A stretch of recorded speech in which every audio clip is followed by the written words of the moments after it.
За сайн байцгаана уу. За энэ бичлэгээс эхлээд би нэг цуврал бичлэг оруулъя гэж санаа төрсөн байгаа. За ямар утгатай яадаг цуврал бичлэг вэ гэдгээ одоо тайлбарлая те. За энийг нь болохоор би одоо ус төрч бэлтгэх дамжаа гэж нэрлэдэг байгаа. За ямар өчтэй вэ? Одоо хоёр үндсэн шалтгаан байна. Нэгдүгürt бол одоо энэ ус төрд гэдэг юм уу улсын хурлын сонгуулиуд дээр болох гэж байна. Энд нэр дэвшнэ гэдэг бол тодорхой цөөхөн хүнд өгөгдсөн нэг юм тархан ирэх болсон байгааг та нар мэдчихэж байгаа тийм. Энгийн хин нэгэн багш гэдэг юм уу, за магадгүй судлаач байдаг ч юм уу, за бизнес эрхлээ явж байгаа хүмүүс дэвшнэ гэдэг бол аюу хэцүү юм тогтолцоог бүрдүүлсэн тийм үү. За энэ сонгуулийн тогтолцооны тухай би дараагийнхаа бичлэгээр ярина. За тэгэхээр нөгөө ийм хүмүүс ингээ гардаг. Тэгэхээр тодорхой саналтай байдаг. Ийм юмыг ингэж хийж болно, тийм юмыг ингэж хийж болно. Магадгүй улс орныг ингэж хөгжүүлж болно гэдэг тодорхой ойлголт саналтай суугаад байдаг тийм.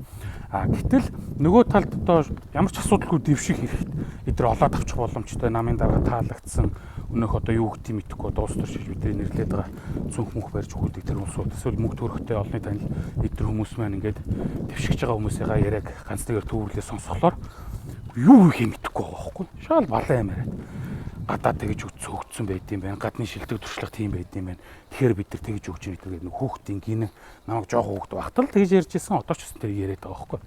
Тэр нэг юм гинэ юм бас яриад байгаа. Би бол хөвдөө юу гэдэг вэ гэхээр нэг юм хоёр эсрэг тесрэг тий ийм нэг сонирхол байна. Энийг хооронд нийлүүлэх боломжтой гэж.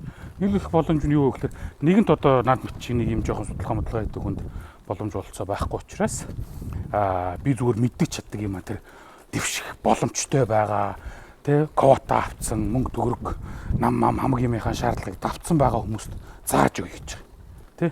Үгүй улс хөгжүүлэх гэдэг бол хөгжил гэдэг чинь юм байд юм аа. Ардчлал яриад байгаа бол ардчлал гэдэг чинь юм байдаг юм аа. Сонгуул яриад байгаа бол сонгуул гэдэг чинь юм байдаг юм аа. Тий. За ядуурлыг бууруулна гэдэг бол ядуурлыг бууруулна гэдэг чинь юм байдаг юм аа. Энэ сургуульд ингэ зааж иргүй. Одоо би яах ч огс сурдаг сургууль сурж байгаа юм тий. Гэхдээ энэ сургууль юм үзээд байна уншаад байна. Гэхдээ энийг ашиглая. Тэрүүгээ одоо би их боломж олцоо надад байхгүй учраас тий. Зүгээр ингэ заагаад өгье. Тэгээ үнэхээр одоо та нар тех хэрэгтэй боломжтой гэж үзэх юм бол тэр сонирхоод байгаа танай тойрог морогт байгаа хүмүүс рүүгээ ингэж явуулаад аль үнийг үзээтэй чи энийг сонсоотоо чи тий ийм боломж байд юм байна. Хэрэгтэй гэвэл ингээд цаашаа өргөн дэлгэр хилцүүлэг өрнүүлж хийж байгаа тий. Нэгэнт одоо ингээ яац учраас. Өөрөөр хэлэх юм бол тэр одоо яг тийм янз бүрийн тэр мөнгө төрөхтэй, хөрөнгөтэй янз бүрийн хүмүүс зүр дэвшдгээр дэвш.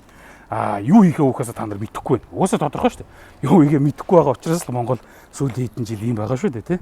Тэгэхээр үгүй юм ингэж хийж болохоор юм байна. Юм ингэж байд юм байна. Зарим бүр ингээ айгүй хотлоо юм яриад байдаг тий.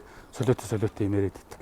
Ийм одоо хийвэл яасан бэ гэж бодоод ийм бичлэгийг эхлүүлж байгаа. Тэгээ ингээ богинохон чадвалтай өдрөө болго нэг гол Монголын чухал асуудлыг онцолж аваад энийг ингэж үзт юм аа. Та нар ингэж яриад байна. Ингээ алдаа гаргаад байна. Эний чинь бол одоо судалгаа шинжилгээнд ингэж ойлгох юм шүү. Ингэж хийвэл илүү эвтэйхэн үр дүнтэй арга болох юм шүү гэдгээ ярьжээ гэж бодож байна тий.